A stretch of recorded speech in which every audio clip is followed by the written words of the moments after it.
don't stress your mind. We coming home tonight. สวัสดีค่ะวันนี้นะคะเรานะคะก็จะมาตามหาสัตว์ทั้งหลายนะคะรอบๆบ้านของเราบอกให้มีหลายอย่างมากเลยนะคะตามชื่อคลิปเราเลยตามหาสัตว์รอบๆบ้านเรามีหลายอย่างมากๆประมาณอาจจะมีปลาหลายชนิดหน่อยนะคะเดี๋ยวก็ไปดูกันเลยบางอย่างเพื่อนอาจจะไม่คิดว่าเราจะเลี้ยงด้วยนะคะเดี๋ยวไปดูกันเลยว่ามีอะไรบ้างนะคะอย่างแรกนะคะเราก็จะเอาเป็นแบบจุดศูนย์กลางนะคะนี่เราคานมาเลยจุดศูนย์กลางของเราคือจุดศูนย์กลางคือเรานะคะคือห้องที่เราถ่ายตรงเนี้ยมันอยู่ติดกำแพงเราเลยมันจะเป็นปลาอะไร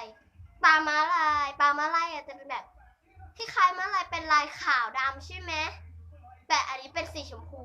แล้วอย่างข้างๆก็จะเป็นปู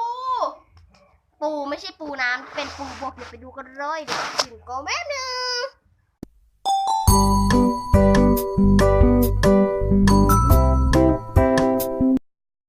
แทนนี่ปลาอะไรก็ไม่รู้เราไม่แน่ใจนะสีขาวๆแต่ไอที่มันวิ่งเร็วๆเนี่ยคือปลาเมอรอยนะคะแล้วมาดูอย่างที่สองก็คือปูมะพร้าวนะคะนี่เลยเดี๋ยวยกให้ดูนะไว้ตายแล้วพอดีเราทำต้นไม้หล่นนะคะแล้วนี่คือปูว่ายน้ำมันร้อนมันก็เลยอยากว่ายนี่เลยนะคะแล้วมันก็เลิกว่ายน้ำแล้วนี่เรามี3ตัว1 2 3นะคะนี่เลยน่ารักมากเลยเนาะเดี๋ยวเรายกให้ดูนะ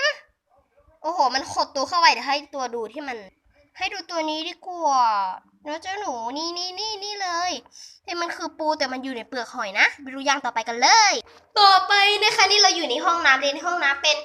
ปลาตะเพียนเลยนะคะนี่ปลาตะเพียนว่ายเร็วมากเลยมีเติมฟองอากาศให้นะคะนี่คืออยู่ในห้องน้ำเดี๋ยวดูอย่างต่อไปกันเลยเอ๊ะอะไรสีส้มๆนี่กุ้ง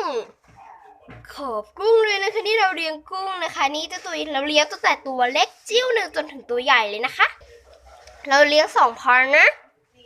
นี่อันนี้ตัวผู้กับตัวเมียดูมันนอนตลกมากเลยฮัลโหลไม่ตื่นเดี๋ยวไปดูอย่างต่อไปกันเลยนี่นะคะคือสิ่งมีชีวิต4 ขานะคะเจ้าแมวกล้วยไม้ที่เราเลี้ยงอยู่นะคะ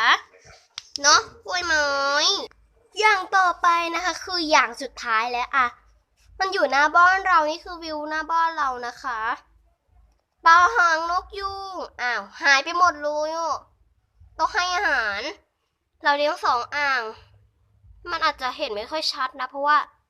เราให้อาหารไปแล้วอ่ะมันไม่ค่อยออกนะโฟกัสแล้วเนี่ยเห็นแค่เนี้ยอันนี้ตัวใหญ่ๆไม่ค่อยออกเดี๋ยวให้อาหารแป๊บนึงตัวใหญ่ๆก็ยังไม่ค่อยออกมาไม่แต่ตัวเล็กๆอ่ะทำไมไม่ถึงไม่ออกมาก็เพราะว่าเราให้อาหารมันไปแล้วสีสวยมันไม่ออกมาเลยอ่ะมาดูอ่างนี้ก่อนตัวใหญ่ๆเริ่มออกมาแล้วนะให้ดูแค่นี้เดี๋ยวเปลืองเวลานะคะแล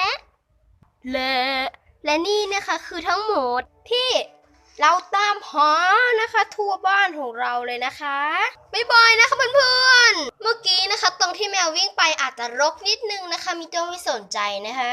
อย่าลืมติดตามเพื่อไปดูคลิปหน้าของเราด้วยนะคะบ๊ายบาย